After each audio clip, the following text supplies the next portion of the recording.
Here are 5 myths about free enterprise. Myth number 1.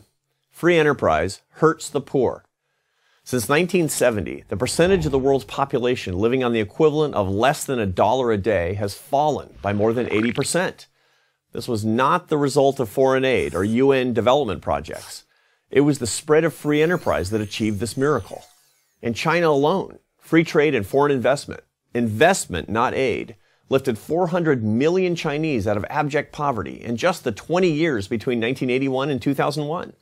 There has never been a force for helping the poor that has come close to free enterprise.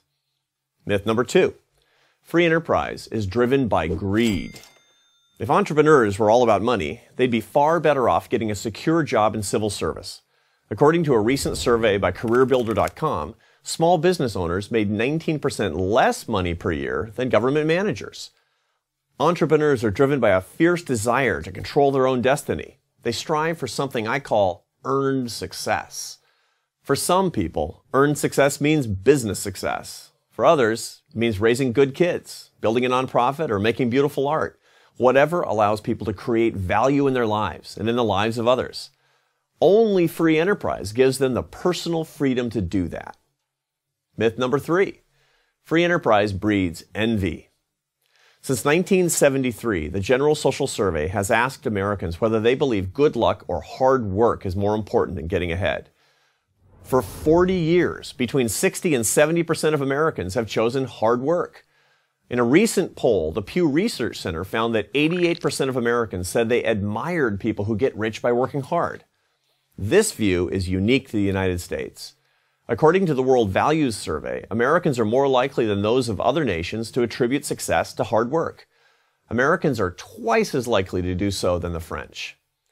In a society that rewards initiative and offers opportunity, free enterprise fosters aspiration and ambition. It is societies that have much less economic freedom and far fewer entrepreneurs, and therefore economic stagnation, that you find envy, resentment, and often unrest. This is the case in Europe, where people demand more and more government benefits instead of demanding to keep more of what they earn. Myth number 4. Free enterprise caused the Great Recession. It wasn't free enterprise that was at fault. It was the lack of free enterprise. Statism and its codependent spouse, corporate cronyism, melted down our economy. As my American Enterprise Institute colleague Peter Wallison has documented, 2 decades of misguided government policy created the conditions that led to the housing bubble. When housing prices collapsed, so did the whole financial system. And who showed up first in the bailout line? Large corporations, including car companies, big banks, and the government-backed mortgage giants Fannie Mae and Freddie Mac. This isn't the free market at work, not even close.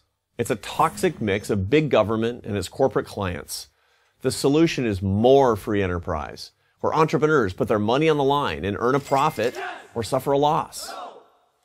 Myth number 5. Free enterprise is unfair. When I was an economics professor, my students would sometimes argue that it was not fair for the rich to have so much more than the poor. So halfway through the course, I proposed that 1/4 of the points earned by the top half of the class be passed on to the students in the lower half to improve grade equality. All of a sudden, discussion about fairness ended. We all acknowledge that some income redistribution is necessary to pay for government and to finance a social safety net. But as long as people are free to earn money, some will earn more than others. For a majority of Americans, fairness is not redistributing wealth. Fairness is rewarding merit, and that's what free enterprise does. Free enterprise, like freedom of speech, freedom of assembly, and freedom of religion, makes our nation more fair, not less. I'm Arthur Brooks, president of the American Enterprise Institute for Prager University.